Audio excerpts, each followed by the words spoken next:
ఇలాంటి diversion politics కోసమే చేస్తా ఉన్నారు. దేనికోసం సెక్రటరీ మీద కుట్ర చేస్తా ఉన్నారు. ఫస్ట్ ఆ వీడియోలు మీకు చూపిస్తా.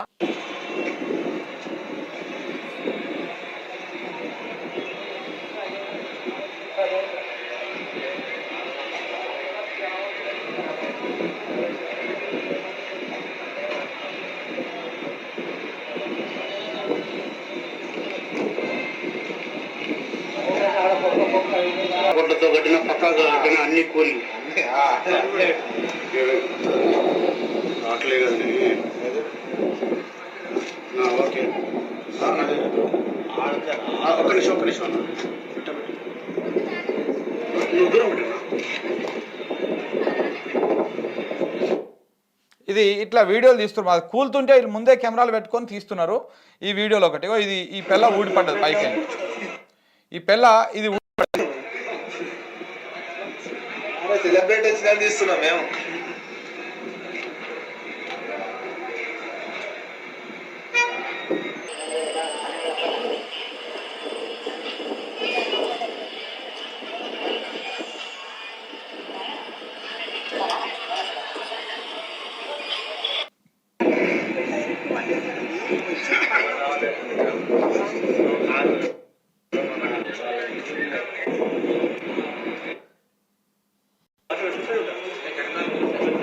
ఇవి ఇట్లా కూలిపోయినాయని చెప్పేసి ప్రచారం చేస్తూ ఉన్నారు. ఇగో ఇట్లా అనుబంధ మీడియాలో పెట్టేసి తెలంగాణ సెక్రటరేట్ 5వ ఫ్లోర్ నుంచి ఊడిపడిన పెచ్చులు, 5వ ఫ్లోర్ నుంచి ఊడిపడిన పెచ్చులు, రామగుండం ఆ కార్పొరేషన్ కారు మీద పడ్డది, 1200 కోట్లతో కట్టింది, ఇట్లా ఆగం అయిపోయిందని చెప్పేసి ఇట్లా బిగ్ టీవీ దాంట్లో పెట్టి కూడా బాగా ప్రచారం చేస్తా ఉన్నారు. కథ ఏంటిది, ఇది ఎందుకు కూలిపోయింది, దేనికి? ఇదే కాంగ్రెస్ అనుబంధంగా ఉన్నటువంటి కొన్ని ఇంగ్లీష్ పత్రికల పేర్లతోటి, ఆ పత్రికలు ఏడుంటాయో తెలియదు అవనికి. ఈ మధ్యలో ఆమె బాగా వైరల్ అవుతూ ఉన్నది సోషల్ మీడియాలో. ఆమె పత్రిక ఏముంటుందో తెలియదు, తెలంగాణ ప్రజలకు ఆమె పత్రిక ఉందన్న సంగతి తెలియదు. కానీ ఆమె మాత్రం కాంగ్రెస్ పార్టీకి జాకీలు పెట్టి లేపుతూ ఉంటుంది. సో ఆమె కూడా ఓటు వేసింది అనమాట. ఈ ట్వీట్లన్నీ కూడా ఆమెనే వేసింది. సో ఆమె కూడా ఈ ప్రచారం చేసే కార్యక్రమాలు మొదలుపెట్టారు. సెక్రటరేట్ కూలిపోతా ఉన్నది, ఇదని జరుగుతూ ఉన్నదని దీని మీద వాళ్ళు రెస్పాండ్ అయ్యారు. ఎవరు రెస్పాండ్ అయ్యారు? ఈ సెక్రటరేట్ ఎవరైతే కట్టిర్రో ఆ కాంట్రాక్ట్ వాళ్ళు రెస్పాండ్ అయ్యారు. సెక్రటరేట్ పెచ్చులు ఊడిన ఘటన పైన స్పందించిన షాపూర్జీ పల్లోంజీ నిర్మాణ సంస్థ గత కొన్ని నెలలుగా సచివాలయంలో ఆ 5వ 6వ అంతస్తులో మరమ్మతులు మార్పులు జరుగుతున్నాయి. దేనికోసం జరుగుతున్నాయి మరమ్మతులు మార్పులు? వాస్తు పిచ్చి పట్టుకుంది రేవంత్ రెడ్డికి. సెక్రటరేట్కి వదలేడు వాస్తు బాలేదని. ఆయన అప్పుడు పొడుగు మాటలు మాట్లాడినటువంటి మోజవారి మరి సెక్రటరేట్కి పోవాలి కదా. సెక్రటరేట్కే రాడు కేసీఆర్, ప్రగతి భవన్లో ఉండే పాలిస్తాడు, ఫామ్ హౌస్లో ఉండే పాలిస్తాడు అని చెప్పేసి పొగనాల పొడుగు మాటలు మాట్లాడినటువంటి ఈ పాలకులు మరి ఇలా రావాలిగా సెక్రటరేట్కి. వస్తలేడు ఆయన. 5వ అంతస్తులో చేస్తున్న సిబ్బంది డ్రిల్లింగ్ చేస్తున్న సమయంలో పెచ్చులు ఊడిపడ్డాయి. 5వ అంతస్తులో వీళ్ళు డ్రిల్లింగ్ చేస్తున్నారు. నువ్వు ఎంత పెద్ద గట్టిగా కానీ డ్రిల్లింగ్ చేసినప్పుడు అది కొంత ఏమంటారు వైబ్రేషన్ లెక్క వస్తుంది, దాన్ని కొంత అవి ఊడిపోయేటువంటి అవకాశం ఉంటుంది. ఏం ఊడిపోయినాయి కూడా రెగ్యులర్ డిపార్ట్మెంట్ వర్క్స్లో భాగంగా కేబుల్ లైటింగ్ కోసం పనులు చేస్తున్నారు. నిర్మాణ ప్రాబ్లం కాదు, అది కాంక్రీట్ వర్క్ కాదు, స్ట్రక్చర్కు ఎలాంటి ప్రాబ్లం లేదు. ఊడిపడింది జిఆర్సీ ఫ్రేమ్ ఊడిపడింది. డ్రిల్ చేస్తే జిఆర్సీ డ్యామేజ్ అవుతుంది. ఈ జిఆర్సీ అంటే ఏంటిది? ఈ లప్పం లెక్క డిజైన్ రావడానికి పెడతారు చూసినావా, అదేనమాట. అది ఊడిపడ్డది. ఇప్పుడు ఎంత పెద్ద బిల్డింగ్ అయినా కానీ డ్రిల్లింగ్ పెట్టి కొడితే ఊడిపోదా? పెద్ద బిల్డింగ్లను ఇప్పుడు రంగనాథ్ కూలగొడతలేడు, పోయి డ్రిల్లింగ్ పెట్టే కూలగొడుతుంది అవన్నీ. డ్రిల్లింగ్ పెట్టే కూలిపోక ఏం చేస్తుంది? వీళ్ళు కావాలని ఇదంతా చేస్తూ ఉన్నారు. స్ట్రక్చర్ నిర్మాణం పూర్తయి 2 ఏళ్ళు అవుతుంది, ఎలాంటి నాణ్యతా లోపం లేదు. మేము ఘటన పైన రివ్యూ చేస్తున్నామని తెలిపిన షాపూర్జీ పలోంజీ నిర్మాణ సంస్థ. ఈ సెక్రటరేట్ని ఎవరైతే కట్టిరో ఆ సంస్థ నిన్న ఈ వీడియోలు ఈ కాంగ్రెస్ బ్యాచ్ మొత్తం బయటకు రిలీజ్ చేయగానే చూడండి, ఇగో నేను ఇస్తే ఇది మొత్తం మీడియాలో నడుస్తుంది అని చెప్పేసి. మరి ఆయన రిపోర్టరా లేకపోతే రేవంత్ రెడ్డి పిఆర్ఓనా తెలియదు. ఇగో ఇప్పుడు ఇక్కడ ఈ మాటలో వినండి. లైట్ కొడతారా రమేష్ అన్న, ఇక్కడ లైట్ కొడతారా? ఇది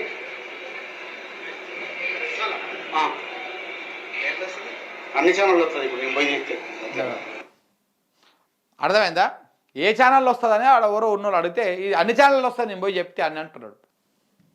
1200 కోట్లతో కట్టిన పక్కాగా కట్టిన అన్ని కూలి. అయ్యో వాడు ఎటకారం చూడండి మాట్లాడుతుంది. 1200 కోట్లతో కట్టిన పక్కాగా కట్టిన అన్ని కూలి. నోటికి అన్నం తిన్నోడు ఎవడు ఇట్లా మాట్లాడి ఇంత నెగిటివ్గా ప్రచారం చేసుకోడు. మన ఇంటిని మనం కూలిపోతుంటే వాళ్ళు సంబరం అవుతుంది, పక్కన నవ్వుతున్నాడు, ఆడే 1200 కోట్లు అంటాడు, అన్ని ఛానళ్ళు వస్తుంది అంటాడు. అంటే ఇదంతా కావాల్చుకొని ఒక ప్రచారం చేసేటువంటి వ్యవహారం. ఎందుకంటే రైతు బంధు వస్తలేదు, రైతు భరోసా వస్తలేదు. ఇప్పుడు రైతులు అగ్గి మీద గుగ్గిలం అయి కూర్చున్నారు.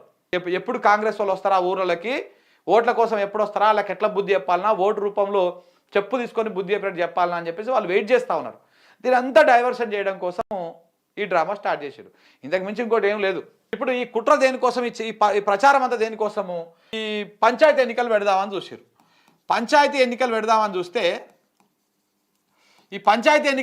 చూస్తే బీసీ కులగణన అని చేసిర్రు. ఈ కులగణన చేసిర్రు కానీ ఈ కులగణనలో అన్ని తప్పులే ఉన్నాయి, ఎవ్వరు కూడా ఒప్పుకోవట్లేదు. ఈవెన్ కాంగ్రెస్ పార్టీలో ఉన్నటువంటి బీసీ ఎమ్మెల్యేలు కూడా తిరగబడుతున్నటువంటి పరిస్థితి. దీంతో మళ్ళీ రీసర్వే చేస్తాం మేము అని చెప్పేసి ఈ కార్యక్రమం ఒకటి స్టార్ట్ చేశారు. దాంతోపాటు రాహుల్ గాంధీ ఎవరైతే ఉన్నారో ఈ రాహుల్ గాంధీ రేవంత్ రెడ్డి ముఖం చూడడానికి అస్సలు ఇష్టం చూస్తలేడు. రేవంత్ రెడ్డి ముఖం చూడడానికి ఏ మాత్రం కూడా ఆయనకు ఇష్టం లేదు. తెలంగాణ ప్రజలారా, నేను మళ్ళీ కూడా చెప్తా ఉన్నా, కాంగ్రెస్ అనుబంధ మీడియా ఏంటిదేంటిదో మీరు మళ్ళీ కూడా గుర్తుపెట్టుకోండి. V6 న్యూస్ అనేటువంటిది కాంగ్రెస్ వాళ్ళ ఛానలే. ఎన్టీవీ కాంగ్రెస్ ఫక్తు కాంగ్రెస్ ఛానల్, TV5 కాంగ్రెస్ అనుబంధ ఛానల్, ABN కాంగ్రెస్ అనుబంధ ఛానల్, ఇంకా చాలా ఉన్నాయి. మహా న్యూస్ కాంగ్రెస్ అనుబంధ ఛానల్. ఇవన్నీ త్రూ వయా చంద్రబాబు నాయుడు ఇప్పుడు కాంగ్రెస్ సపోర్ట్ చేస్తూ ఉన్నాయి అన్నమాట. ఈటీవీ అన్నిటికంటే పెద్దది ఇది. ఈ ఈటీవీ కూడా కాంగ్రెస్ అనుకూలంగా ఉన్నటువంటి మీడియానే. ఇవన్నీ అవే. సో కాబట్టి ఈ మీడియా సంస్థలలో వచ్చేటువంటివి ఒక TV9 ఆడుకో ఈడుకో జర్ర కొంచెం న్యూట్రలైజ్ చేస్తూ ఉన్నారు. వీళ్ళు కూడా కొంత మెజారిటీగా వాళ్ళకి సపోర్ట్ చేస్తూ ఉన్నారు కాంగ్రెస్ పార్టీకి. సో కాబట్టి ఈ ఛానళ్ళల్లో అన్నిట్లో వచ్చేటివి మొత్తం కాంగ్రెస్కి అనుకూలంగానే వస్తాయి. ప్రజల కోణంలో ప్రజలకు అక్కరకు వచ్చేటువంటి అంశాలను వాళ్ళు చూపించేటువంటిది మొత్తానికే మానేసి 2023 డిసెంబర్ 7వ తారీఖు నుంచి ప్రజల పక్షాన మాట్లాడడానికి మొత్తానికే బంద్ పెట్టేశారు. ఇవే ఛానళ్ళు కాంగ్రెస్ కేసీఆర్ హయాంలో ఉన్నప్పుడు ప్రజల పక్షాన మాట్లాడినాయి కాంగ్రెస్ వకాల్తా పుచ్చుకొని. కానీ ఇప్పుడు అసలు కాంగ్రెస్ అధికారంలోకి వచ్చింది కదా, ఏం మాట్లాడొద్దు, ఏం చేయొద్దు, కనీసం స్పందించొద్దు, కనీసం ప్రజల కోసం చూపియొద్దు. ఈ లైన్ పెట్టుకొని అది చేస్తున్నారు. ఎందుకంటే వీళ్ళకు యాడ్లు కావాలన్నమాట. వీళ్ళకు ప్రభుత్వం నుంచి వేల కోట్ల వందల కోట్ల రూపాయల విలువ చేసే యాడ్లు రావాలి. అందుకని అవేవి కూడా ప్రజా వ్యతిరేకత ఉన్నటువంటి వార్తలను చూపియరు, రాయరు వాళ్ళు. ఇక యూట్యూబ్ ఛానళ్ళ తొలి వెలుగు అనేది, RTV అనేది, ఇంకా మన తొలి వెలుగు అనేది, Q న్యూస్ అనేది, ఇక కొన్ని నేను పేరు చెప్పాల్సిన అవసరం లేదు, కొన్ని కాంగ్రెస్ అనుబంధ ఛానల్ ఉన్నాయి కదా, ఇవన్నీ కూడా ఇంకా యూట్యూబ్లో వాళ్ళు వాళ్ళు చేస్తూనే ఉంటారు. ఈ రేవంత్ రెడ్డి ఏం చేస్తా ఉన్నాడు? మాకు రేవంత్ రెడ్డి మీద నమ్మకం లేదు తెలంగాణ ప్రజలకి.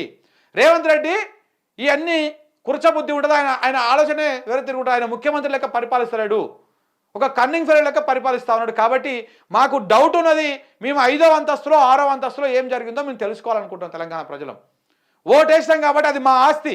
తెలంగాణ ప్రజల ఆస్తి సెక్రటరియట్ రేవంత్ రెడ్డి ఆస్తి కాదు, కేసీఆర్ ఆస్తి కాదు, ఏ పార్టీలోని ఆస్తి కాదు. అది తెలంగాణ ప్రజల సొమ్ముతో కట్టినటువంటి ఆస్తి అది. సో కాబట్టి అది భద్రంగా ఉందా, దానికి ఏమైనా ముప్పు ఉందా తెలుసుకోవాల్సినటువంటి బాధ్యత తెలంగాణ పౌరుల మీద ఉన్నది. కాబట్టి 5వ అంతస్తు 6వ అంతస్తు అన్ని అంతస్తులలో ఏం జరుగుతుందో, మూలకి ఏం జరుగుతుందో ఓపెన్గా తెలవాల్సినటువంటి అవసరం ఉన్నది. ఓపెన్గా తెలవాలి కూడా. నీ ఇంట్లో ఏమన్నా పొక్కలు పెట్టుకో, ఏమైనా సొరంగాలు కొట్టుకో, ఎవరికి ఇబ్బంది లేదు, ఎందుకంటే అది సొంతం నీళ్లు కాబట్టి.